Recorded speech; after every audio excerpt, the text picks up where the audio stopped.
우리 아가서를 이렇게 읽으면 이제 1절이 이제 솔로몬의 아가라, 쉬르, 하슈림, 르 셜로모 그렇게 이제 제목이 되어 있습니다. 그래서 이게 이제 르 셜로모가 이제 우리가 발음하는 솔로몬입니다. 솔로몬인데 앞에 전치사 르가 붙어서 솔로몬의 이름 앞에 르가 붙어 있기 때문에 그래서 이제 솔로몬에게 속한 쉬르 하슈림, 쉬르 중에 여러 노래들 중에 노래다 이렇게 이제 번역을 할 수가 있지요. 그래서 우리가 르 셜로모라는 말 때문에 이 책의 저자는 솔로몬이다 이렇게 생각을 하게 됩니다. 아가서 1장 1절입니다. 아가서 1장 1절 이렇게 되어 있죠. 솔로몬의 아가라 이렇게 제목이 붙어 있습니다. 우리 시편을 보면 다윗의 시라고 이렇게 제목이 있는데요. 거기도 보면 이제 미즈모르 르 다윗 그렇게 되어 있습니다. 르가 붙어 있습니다. 르가 붙어 있다는 말은 이제 이게 belong to 그런 개념입니다. 다윗에게 속한 시다. 그래서 우리는 시편에 이 르 다윗이 있는 모든 본문은 다 이제 레 다윗이라 그러죠. 여기 있는 모든 본문은 다 다윗의 시다. 그렇게 이해를 하고 있습니다. 그래서 우리가 아가서를 읽으면서 아가서가 이제 솔로몬에게 속한 노래들 중에 노래 이렇게 했으니까 당연히 이제 솔로몬이 저자가 될 것이다. 그런 생각을 할 수가 있습니다. 근데 이제 그렇게 보아도 뭐 큰 틀에서 틀렸다 이렇게만 말할 수는 없을 것 같아요. 근데 이제 내용을 좀 읽어보면 이제 몇 부분에서 이 저자가 꼭 솔로몬이 아닐 수도 있겠다 그런 생각을 하게 됩니다. 왜냐하면 여기 술람미 여자가 솔로몬을 좋아하는 것 같은데 술람미 여자에게 정말 사랑을 주고 또 술람미 여자가 사랑을 나누는 이 사람은 자세히 보면 솔로몬이 아니고 숨겨진 제3의 인물인 것 같아요. 오늘 본문을 보면 왕과 너가 이제 대조가 되는 본문이 있는데 이제 4절 상반절에 보면 이렇게 있어요. 왕이 나를 그의 방으로 이끌어 들이시니 너는 나를 인도하라. 우리가 너를 따라 달려가리라. 이렇게 말하고 있죠. 왕을 솔로몬이라고 보면 솔로몬이 나를 자기 방으로 끌고 가시는데 네가 나를 인도해 달라. 당신이 나를 인도해 주세요. 이렇게 말을 하고 있는 거예요. 왕이 끌고 가시면 왕이 나를 인도해 주십시오. 이렇게 얘기하면 나와 너가 같은 인물로 보이는데 왕이 나를 자기 방으로 막 끌고 가려고 그럽니다. 당신이 나의 길을 인도해 주세요. 이렇게 이제 노래를 하고 있다 하는 거죠. 그래 보면 왕과 너가 같은 인물이 아니지 않겠는가 이렇게 본문을 볼 수 있다 하는 것입니다. 왕에 대해서는 3인칭을 오히려 너에 대해서 당신에 대해서는 2인칭을 이제 사용을 하고 있는 거죠. 그러니까 사실은 가까운 것은 2인칭의 너가 여인과 훨씬 더 가까워 보입니다. 또한 이제 본문을 오늘 다 안 읽었습니다만 이제 7절을 읽어보면 너를 양치는 사람으로 이렇게 소개를 합니다. 7절을 보면 내 마음으로 사랑하는 자야 내가 양치는 곳과 정오에 쉬게 하는 곳을 내게 말하라. 내가 내 친구의 양떼 곁에서 어찌 얼굴을 가린 자 같이 되랴. 이런 말이 있죠. 내 마음으로 사랑하는 자야. 그러면서 뭘 물어봅니까? 네가 어디서 양을 치는지 정오 때 양을 어디에서 쉬게 하는지를 알려다오. 그 말이에요. 당신이 이제 일 안 하고 조금 쉬는 시간이 언제입니까? 거기 알려주시면 내가 그곳으로 찾아가겠습니다. 어떻게 당신 친구들 중에 내가 누군지도 모르는 그런 사람으로 내가 당신을 찾아가겠습니까? 우리의 관계가 그렇지 않지 않습니까? 이렇게 얘기하는 거죠. 그래서 우리 아가서를 읽을 때에 사랑하는 자야 하고 나올 때에는 대부분 이제 여인이 자기가 사랑하는 그 남자를 향하여서 이야기를 하는 호칭이죠. 여자가 이야기를 하는 거예요. 당신이 양치는 곳이 어딘지, 정오에 쉬게 하는 곳이 어딘지 알려주시오. 그렇게 얘기하는 것입니다. 그럼 무슨 말이에요? 이 사람은 양치는 사람이라 그런 뜻입니다.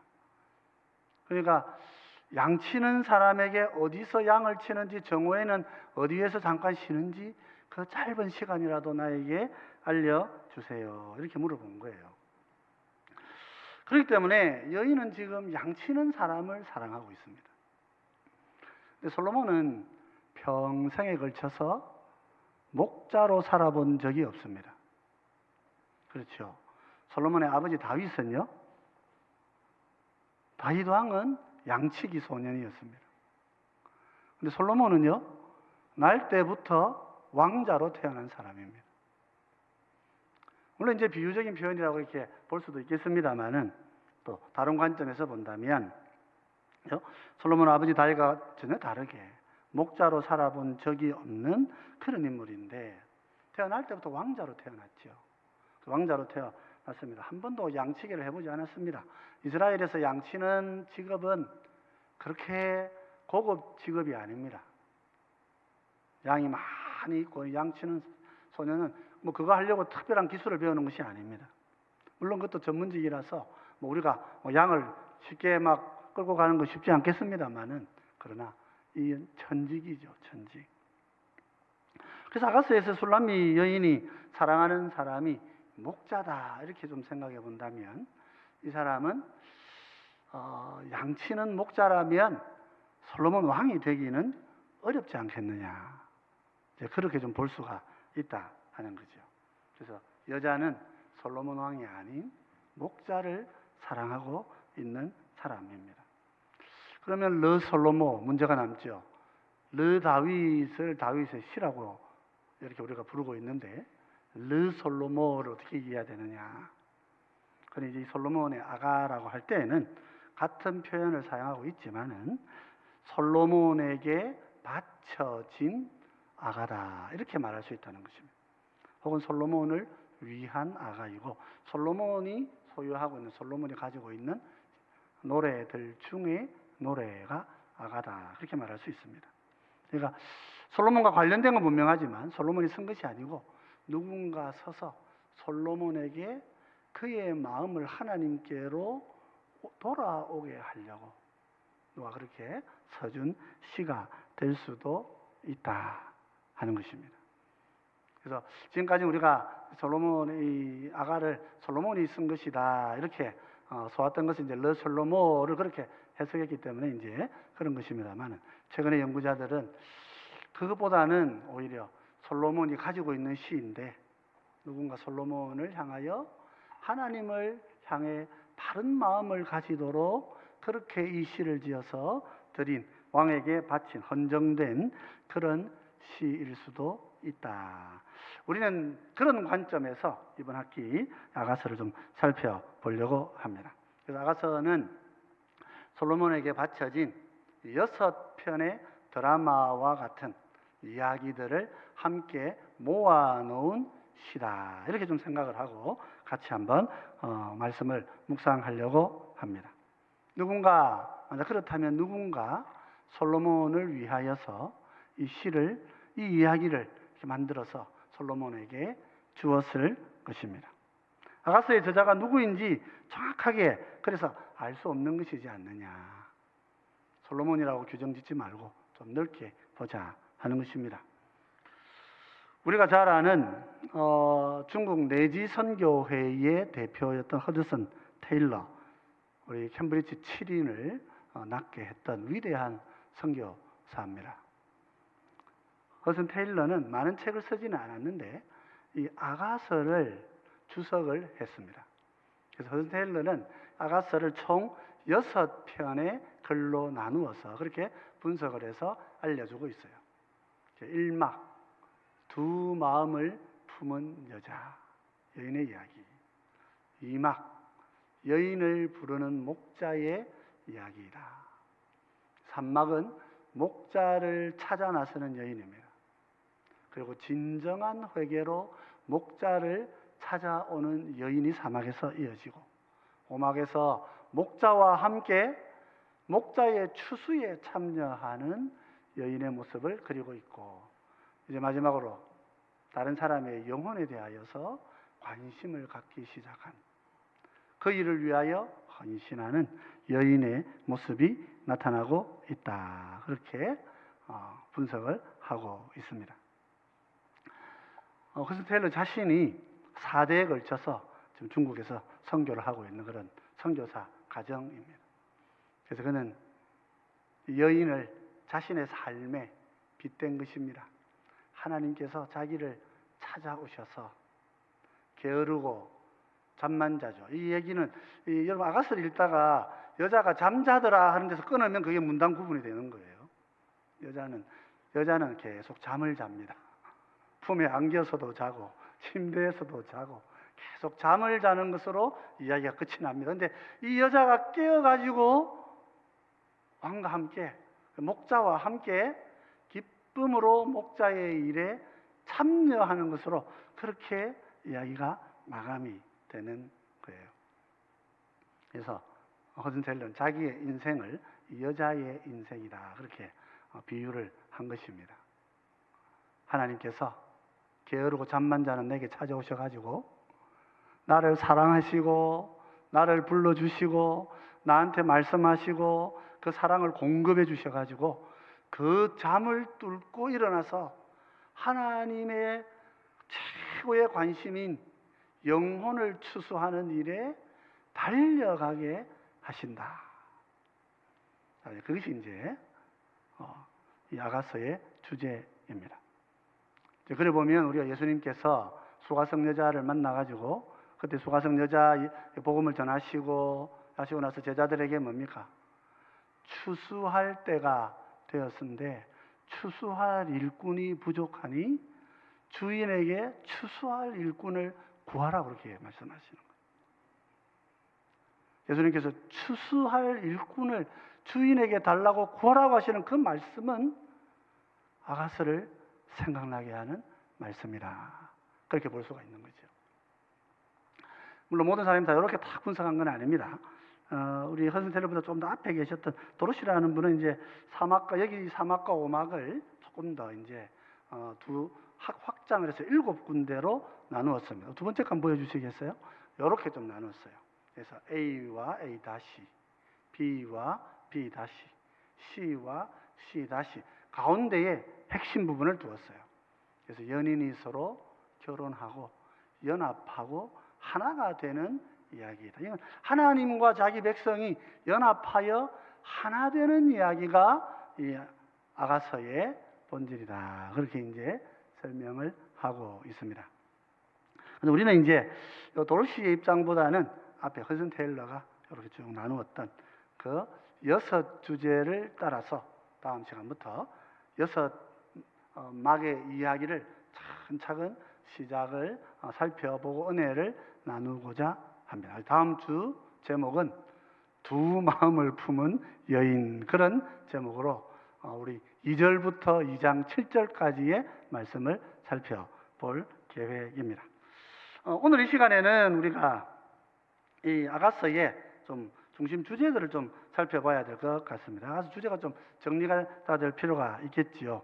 그래서 아가서는 얌대 회의 같은 이런 구약 성경을 확정했던 유대인들의 이 회의가 있었습니다. 이 사람들 확정한다고 확정되는 건 아니지만 어쨌든 이분들이 우리가 믿어왔던 구약은 이것이다라고 하는 최종적인 회의를 이렇게 쭉 했을 때에 아가서를 가지고는 논쟁을 좀 했다고 그랬습니다. 이 성경 이게 본문 비평 기록에 보면 이제 그렇게 기록을 합니다. 유대인들이 이 부분을 좀 힘들어했다 그럽니다. 왜냐하면 아가서에는 너무 노골적인 여성의 신체 묘사가 그대로 드러나고 있고 또 이런 이야기들이 성경의 정경이라고 이렇게 받아들일 수가 있겠는가 하는 갈등이 있었어요.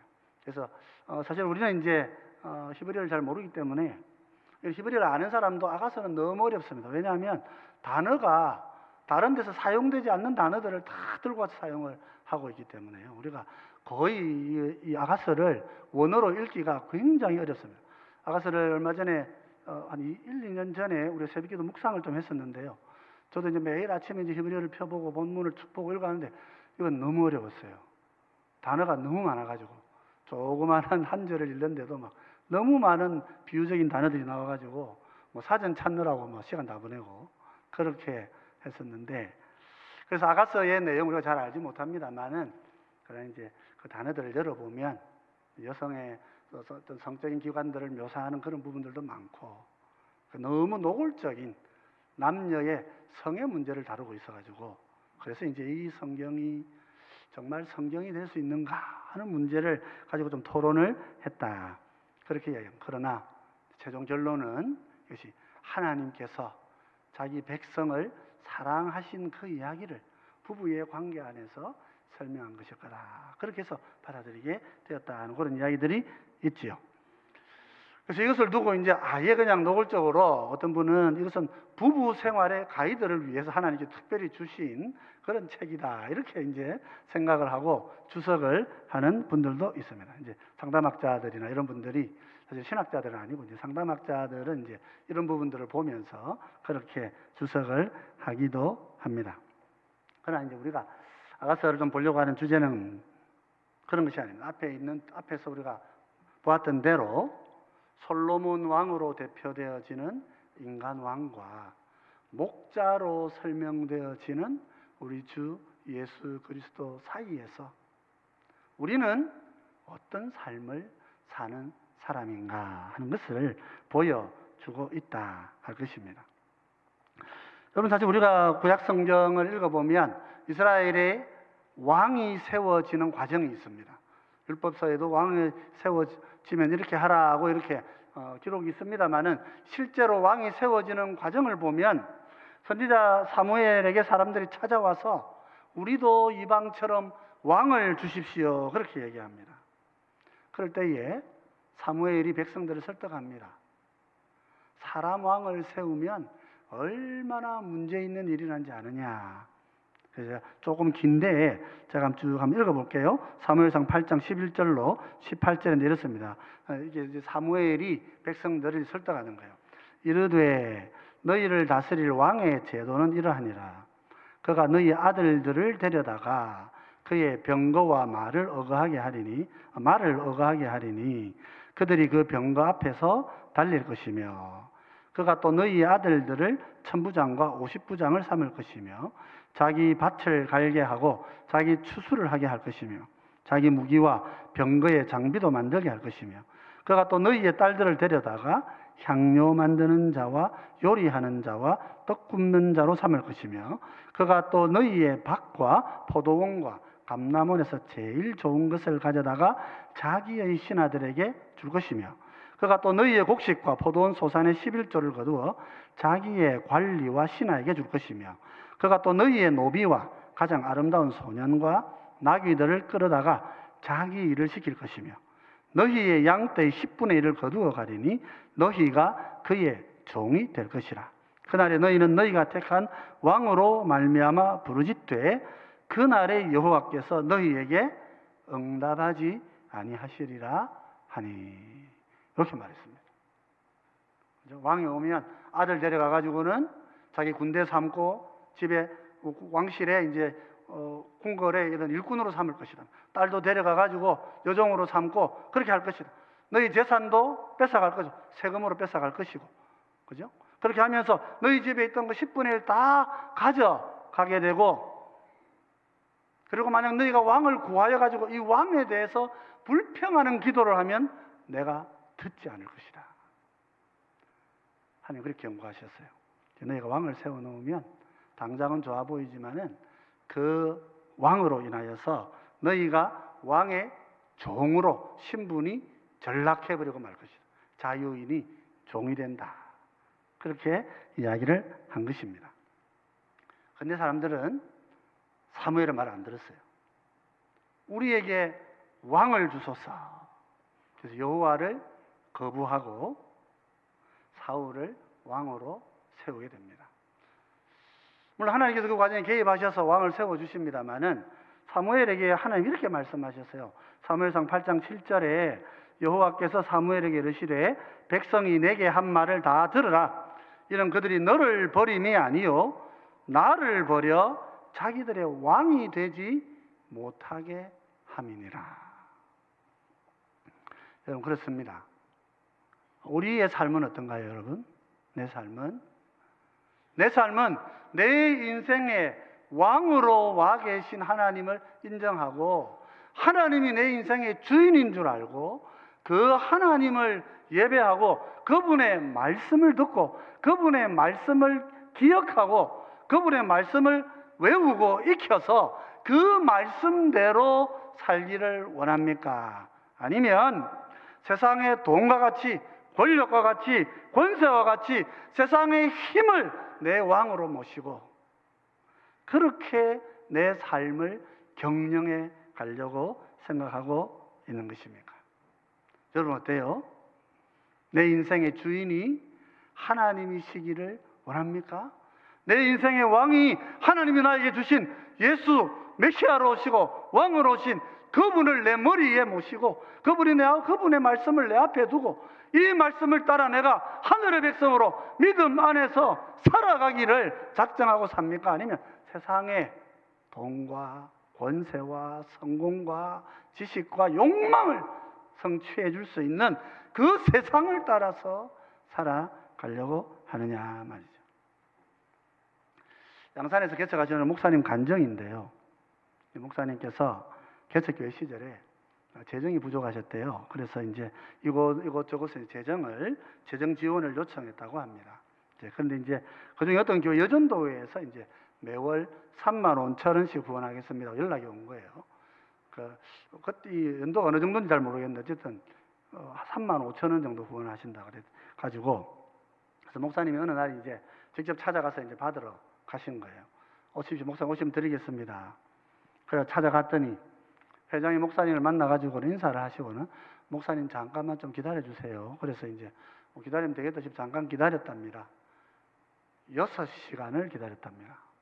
6시간을 기다리시고 3만 5천 원 봉투를 받아서 교회로 돌아오셨대요. 돌아오는 길에 마음이 너무 착잡하신 거예요, 마음이. 근데 하나님이 자기를 굉장히 책망하시는 것 같은 그런 마음 느낀 거예요. 네가 나한테 6시간 기도하면 내가 35만 원도 주고 350만 원도 줄 건데 네가 사람을 의지하고 그 자리에 6시간을 아무것도 안 하고 앉아 있느냐 그런 마음이 든 거예요. 그래서 목사님이 너무 충격이 돼가지고 집에 와서 하나님 앞에 기도를 합니다. 하나님 이제는 사람 안 보고 주님만 보고 가겠습니다. 후원 오는 거 다 끊어버렸대요. 그리고 그때부터 앉아서 기도를 시작하셨대요. 지금 그 교회가 양산에 큰 교회가 되어 있다. 그렇게 간증을 하시는 이야기를 읽었습니다, 여러분. 목사님들이라고 다 그러면 후원금 다 끊어야 된다. 그런 뜻으로 우리가 말씀 또 이해하면 안 되겠죠. 그런데 하나님께서 이분에게는 그것으로 그렇게 말씀하시는 거예요. 사람을 의지할 것이냐, 이 세상의 관계를 의지할 것이냐, 이 세상에 하나님과 우리 사이에 신뢰와 믿음이 아니라 세상의 돈과 세상의 관계를 붙잡고 하나님 나라의 일을 할 것이냐. 오늘 아가서는 우리에게 말씀하셔요. 제 포항공대 초대 총장이 이제 고인 되셨습니다만 김호길 총장님이십니다. 동생이 되시는 김영길 박사님이 고엽 흥해 쪽에 이제 한동대학을 시작하셨습니다. 형제가 두 분은 다 크리스찬은 아닙니다. 옛날 다 크리스찬 아니셨고 이제 김호길 학장은 이제 정말 학장님은 정말 기독교인이 아니셔요. 그분은 아주 철저한 유교를 이렇게 몸에 배우고 갖고 계신 분이시고 김영길 이제 박사님 한동대 시작하시면서 이제 이렇게 그 전에 크리스찬이 되셨죠. 그래서 한동대를 시작하게 되신 거죠. 이제 동생이 학교를 새로 시작합니다. 형님이 포항공대 같은 학교를 이미 성공적으로 해서 물론 그저 연암공전에 계시다가 이제 포항공대로 오셔서 이렇게 학교를 시작하셨으니까 동생의 마음에 형님이 계시니까 이제 저 형님 따라 학교 운영하면 안 되겠나 그런 마음을 가지고 그렇게 그걸 의지하고 이렇게 한동대로 내려왔는데 얼마 전에 해서 형님이 돌아가십니다. 이렇게 학생들하고 소프트볼 하시다가 이렇게 넘어지셔가지고 그렇게 그 길로 뇌를 다치셔서 그대로 이 세상을 떠나게 되셨죠. 김영길 박사님이 이제 책에다가 그렇게 적어놨습니다. 믿었던 형님이 그렇게 떠나셨을 때 하늘이 무너지는 것 같았는데 하나님께로부터 큰 음성을 듣게 되는 거지요. 네가 경험 많은 네 형을 의지할 것이냐, 아니면 나를 의지하고 이 학교를 이끌어갈 것이냐. 하나님이 그렇게 물어보시더라는 거예요. 그 마음에. 여러분, 우리가 세상 왕과 세상 권세를 보고 삽니다. 목자같이 흐름한 우리 주님을 우리가 보고 삽니다. 여러분은 누구를 순종하고 누구의 말을 듣고 살기를 결단하고 있습니까? 아가서는 우리에게 누구를 믿고 누구를 따라가야 할지 왕을 우리 가운데 참된 목자를 우리에게 보여주는 책입니다. 오늘 이 밤에 우리가 함께 기도할 때에 새 학기를 시작하면서 나는 누구를 믿고 누구를 의지하고 사는가? 우리 주님을 여러분 손에 꼭 붙드시고, 우리 학생들 이제 공부 시작하는데 내가 누구를 믿고 누구를 의지하고 내 인생을 살아갈 것인가? 우리 주님을 내 인생의 왕으로 모시고 주인으로 모시고 그 말씀을 따라 하나님 앞에 살아가기를 그렇게 결단하고 이번 학기 시작하시는 그런 여러분 되시길 바랍니다. 또 우리 모든 성도님들 마찬가지로 우리의 새 학기가 이제 시작이 되었습니다. 모든 사역들이 다시 시작합니다. 우리가 무엇을 믿고 이 사역을 시작할 수 있겠습니까? 하나님이 우리에게 성령을 주시고 하나님께서 우리에게 말씀을 주시고 하나님께서 우리에게 진정한 왕을 주신 거예요. 그 왕의 말씀을 붙들고 믿음 가운데 이번 학기를 승리하시는 우리 모두가 되시기를 주의 이름으로 축원드립니다.